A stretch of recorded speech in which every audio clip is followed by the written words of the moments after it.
मनुष्य उत्कृष्ट प्राणी माना जाता है। प्रकृति की सृष्टि उसी के लिए की गई है और उसी के साथ प्रकृति जुड़ी हुई है।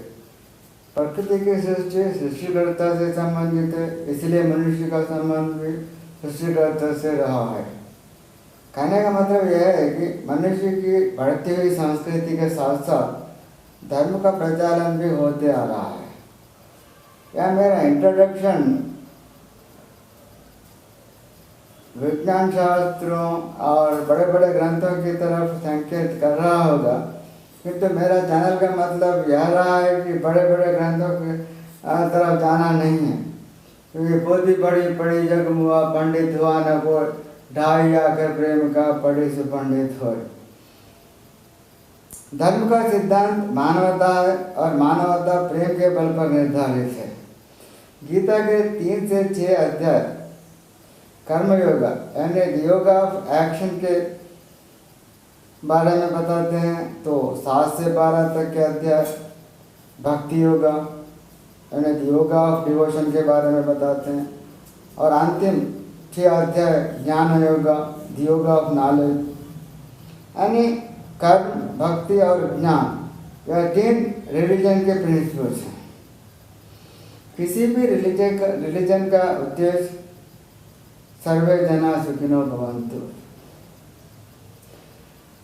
गीता के जो गीतोपन्यास अमलू है, मैंने जो पढ़ी है, उनके जो महाशय हैं उपन्यासकर्ता श्री श्री श्री, उनका नाम याद नहीं है, उनसे पूछा गया है, एक बार एक अध्याय में बताए हैं उन्होंने कि गीता में टेम्पल से जाना लिखा गया है, तो उन्होंने कहा टेम्पल से लोग इसलिए जाते हैं कि धीरे धीरे क्रमशः उनका ध्यान ब्रह्म ज्ञान की ओर टिक जाएगा। अगर हम क्रिश्चियनिटी के बारे में बात करेंगे तो क्रिश्चियनिटी लव, विजडम और सल्वेशन, इन 3 प्रिंसिपल्स पर आधारित है।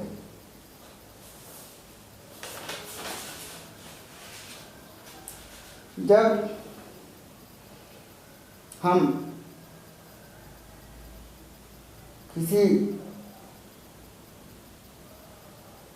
हार्मफुल बिहेवियर अगर हमें या किसी को हानि पहुंचाता है तो उसे रिजेक्ट करते हैं, और हमें चुनना होता है या चुनते हैं कि कंपैशन की लाइफ, हम कंपैशन की लाइफ चुन लेते हैं और पाते हैं भगवान को कहीं पहले से वहाँ पर। इसीलिए जीसस क्राइस्ट को कंपैशनेट कहते हैं, तेलुगु में करुणामय गुरु कहते हैं, करुणामय गुरु कहते हैं। गीता, बाइबल और कुरान सभी तो प्यार और इंसानियत का ही तो संदेश देते हैं। जब उनकी 40 वर्ष की आयु थी, जब एक दिन वो वारिना में हाजिर थे,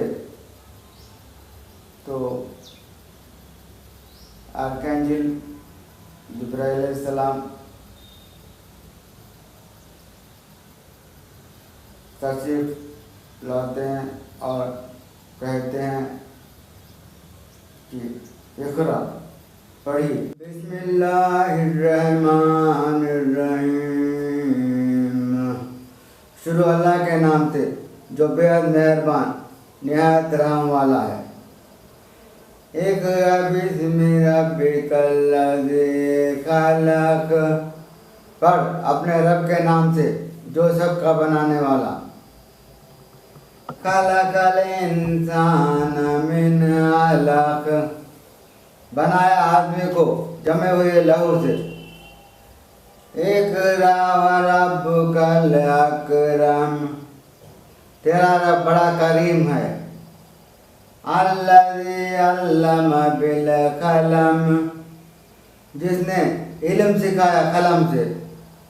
अल्लमल इंसान मा लम यालम, सिखाया आदमी को जो वह ना जानता था। मैं जब डिग्री कॉलेज में था तो ओरिएंटेशन प्रोग्राम हो रहा था, तो एक प्रोफेसर थे, लेक्चर दे रहे थे। वो 79 ईयर्स के थे। उनका लेक्चर इतना डेप्थ नॉलेज वाला था कि मुझे कुछ लगा, और मैंने उनसे पूछा कि सर आपने कुरान पढ़ा होगा? तो उन्होंने कुछ सोचा, चुप रहे। फिर बाद में बतलाए, मेरे पूछने पर कि आपका सवाल के जवाब क्या दूं, क्या बताऊं कि कई मुस्लिम फ्रेंड्स मेरे पास आते हैं मिलाद के मौके पर और प्रॉफेट मोहम्मद के बारे में इंग्लिश में स्पीचेस लिखा कर ले जाते हैं। यानी कहने का मतलब ये व्यक्ति का व्यक्तित्व कैसे बनता है, व्यक्तित्व को कैसे बनाना है, व्यक्तित्व को व्यक्ति कैसे बनाता है, व्यक्ति को व्यक्तित्व कैसे बनाना है, यानी कैरेक्टर एस्टैब्लिशमेंट कैसे होता है। व्यक्तित्व को बनाने पर ही विकास होता है। हमें कैरेक्टर को बनाना है। कैरेक्टर को बनाने के लिए किताबें पढ़ना पड़ता है, बड़ों की सुनना पड़ता है, मेहनत करना पड़ता है। और ये जो पृथ्वी है वो तपोवन है और जीवन तपस्या है। बढ़ाना चाहिए धर्म के नाम से, भाषा के नाम से, रंग के नाम से, किसी भी नाम से वो झगड़ते रहते हैं और लड़ने वाले होते हैं, कुछ पाते नहीं। सैलाब आए, गुलाब आए, हमेशा एक ही धुन रहती है, धन। मेरा भी विचार अब धन का ही है, संतोष के धन का, क्योंकि जब आवे संतोष धन सब धन थोड़ी समा। हमें संतुष्ट रहना चाहिए, संतुष्ट रहना चाहिए।